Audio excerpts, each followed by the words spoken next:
Akakiiko ka Parliament akavunaanyizibwa ku bugagga bw'ensibo kayimirizza emirimu gya kampuni ya Aqua World Fishing Industry egy'okusima omusenyu mu ntobazi y'omulwera. Kino kiddiridde abakungu ba kampuni eno okusima omusenyu nga tebalina lukusa okuva mu kitongole kya NEMA kyokka ne bayingira mayiro 2 okuva ku nnyanja Nalubaale ezaagaanibwa omuntu yenna okukoleramu ekintu kyonna. N'ennyanja y'e Nalubaale tokkirizibwa kukoleramu kintu kyonna wakati wa meters 0 kuva ku nnyanja n'okutuuka ku meters 2.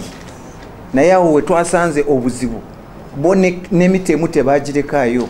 Nga bwe mulabye ku video gye twakwatira yeyo bayingira mu nnyanja kati babadde basima omusenyu mu nnyanja wakati kugamba amazzi g'ennyanja Nalubaale n'ebidiba byabwe tewali ki njawulo yonna byonna bikwataganyisa. Aba Aqua World Fishing Industry ngeno ya Nabbi Samuel Kakande bava ku kusaba okwasooka okw'okulunda ebyennyanja ne badda mu kusima omusenyu nga tebafunye lukusa okuva mu kitongole ekivunaanyizibwa ku butonde NEMA, ekintu ekitasanyusizza babaka. Accepting their mistakes and apologizing. What we want is honesty here. Okay? But to say that you have only been mining that place, at least as far as sand is concerned, for only the last 1 month. 1 month. No, sir, Mr. Chairman.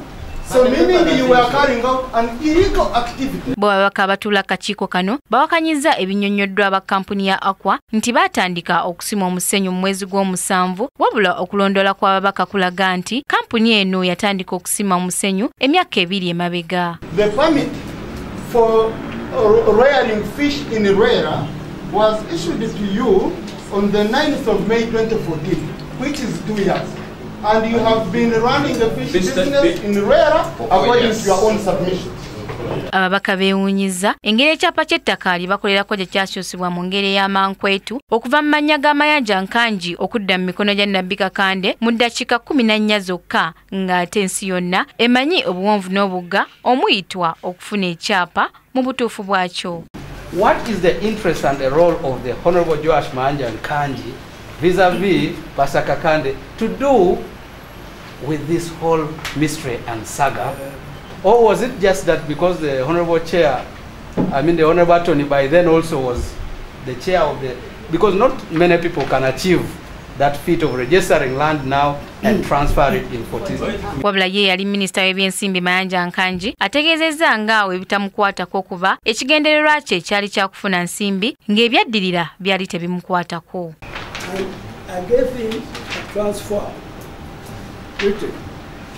Having done that, my interest stopped. So if you want to know what took place here, ask him.